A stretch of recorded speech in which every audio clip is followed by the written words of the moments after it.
ready to ditch the breaking news for something a little more, well, unconventional. A little more, how do you say, off the beaten path? Exactly.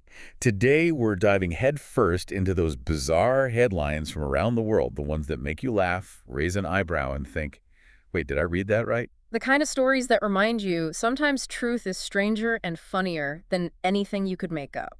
Couldn't have said it better. And for this deep dive, we're taking our inspiration from the 9th episode of a Hebrew podcast called The News Report That You Deserve. It's kind of like a global news roundup, but with a focus on the stories that are as hilarious as they are head-scratching. The kind of news that reminds us humor can be universal. No matter where you're from, everyone appreciates a good dose of the absurd, right? Absolutely. And speaking of absurd, our first stop takes us to the streets of Buenos Aires, Argentina. Picture this. A robbery goes wrong, and suddenly, millions of pesos are flying through the air, scattered all over the street. Talk about an unexpected payday for anyone walking by. You'd think it'd be absolute chaos, everyone scrambling to grab whatever they could. Right. A total free-for-all. But instead of a cash grab frenzy, what really caught our eye were the reactions from bystanders and folks online, which took a decidedly humorous turn. Get this one person commenting online called taking only 70,000 pesos out of the millions a miracle. Wow. It really makes you think about the public perception of wealth, or maybe the lack thereof, in Argentina. That kind of dark humor almost serves as social commentary, wouldn't you say? 100%. And it gets even better. Another person chimed in suggesting that pocketing 70,000 pesos was just a reasonable 1% service fee for helping to, pick up the money. Talk about opportunistic. Right. It really makes you wonder how you'd actually react in that situation. I mean, millions of pesos just materializing out of thin air. You'd like to think you do the right thing, but... It challenges those hypothetical situations, doesn't it? It's one thing to imagine yourself in that scenario, but another thing entirely to be faced with that kind of unexpected dilemma in real life. And I think that's part of what makes these stories so fascinating. They reveal a lot about human nature, about societal norms, and about how we as humans react to the unexpected. Speaking of unexpected, let's shift gears from the streets of Argentina to a seemingly quiet neighborhood in Pennsylvania, where things take a slightly less humorous but equally bizarre turn. And let's just say this one involves pets. Or maybe creatures is a better word this time around. This story, it's about a man found dead in his home, Okay. surrounded by 60 venomous snakes Oh my... and an alligator. 60 venomous snakes and an alligator. I mean, are we talking like a mansion here? Nope, a regular suburban house in Pennsylvania. You're kidding. Imagine the looks on the authorities' faces when they got there. I can only imagine. I bet the neighbors had some stories to tell, too. It's one thing to have, say, a friendly dog next door, but 60 venomous snakes. That's Something else entirely. a totally different story. And it really makes you think about those exotic pet regulations. I mean, Definitely. where's the line between, like, personal interest and public safety? Because... Right, because this wasn't just a couple harmless pets. Exactly. This was a whole different ballgame. This was a whole zoo of potentially dangerous animals. A zoo's worth right in the middle of suburbia. Wild. And speaking of wild creatures, but maybe from a slightly different era, did you hear about the scientists who are trying to bring back extinct animals to eat? You mean like a culinary Jurassic Park situation? Kind of. Yeah. Although maybe with fewer dinosaurs chasing people around. Fewer rampaging dinosaurs is probably a good thing. Definitely a good thing. But get this, our next story is about a group of scientists who managed to create a meatball using DNA extracted from a woolly mammoth. A mammoth meatball. Okay, now that's just cool. How do they even, I mean, where do you even begin with something like that? Right. It sounds like something straight out of a science fiction movie. But it's true. The scientists were able to use preserved mammoth DNA to, get this, replicate the genetic code for myoglobin, which is a protein that gives meat its flavor. Wow, that's incredible. So they basically recreated the taste of a mammoth. That's the idea. And then they combined it with plant-based ingredients to actually create, well, a meatball. So theoretically, you could actually taste a piece of history that's both amazing and slightly unnerving at the same time. I know, right? On the one hand, it's a remarkable feat of science, and it could have huge implications for, like, food sustainability in the future. Ethically sourced, sustainable mammoth burgers. Exactly. But then again, it does beg the question, where do we draw the line? Yeah. What are the ethical implications of bringing back even a tiny part of an extinct animal, even if it's just to satisfy our culinary curiosity? It's a slippery slope, isn't it? Totally. And it's one that scientists and ethicists are definitely grappling with as this technology continues to develop. We might need a whole other podcast episode for that.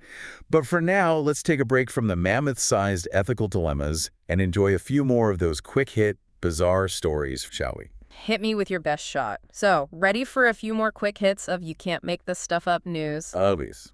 Bring it on. All right, how about this? A Japanese worker was recently slapped with a hefty fine for taking one too many smoke breaks. Okay, I have to bite. How many smoke breaks are we talking about here? Like, how much is too much? Over 14 years on the job. 14 years. Okay, so we're talking like a long-term thing here. This employee racked up a grand total of 4,512 smoke breaks. 4,512. Now, that's some commitment right there. Dedication to a fault, maybe. All right, next up, we've got a story that's sure to bring a smile to your face. Get this, down in Australia, a calf was recently born with unusual markings. And when I say unusual, I mean this little guy has what looks exactly like a big, goofy grin on its face. No way. A smiling calf. A smiling calf. Photos are priceless, let me tell you. Oh, I bet. I have to look those up later. That's the kind of wholesome news we all need. It really makes you wonder, though, like, do animals have a sense of humor, or are we just Projecting our own amusement onto them. right?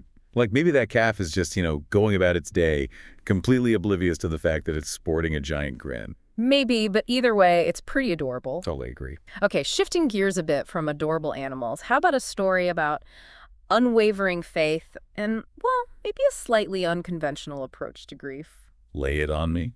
So there's a family in South Africa who, after their pastor passed away, refused to bury him for 2 whole years. 2 years. Wow, their reasoning. They firmly believed that he would be resurrected. Wow, talk about holding on to hope, right? It really makes you think about the power of belief and the different ways people process things like loss. It's a good reminder that everyone experiences life through their own unique lens, shaped by their beliefs, their background, their experiences.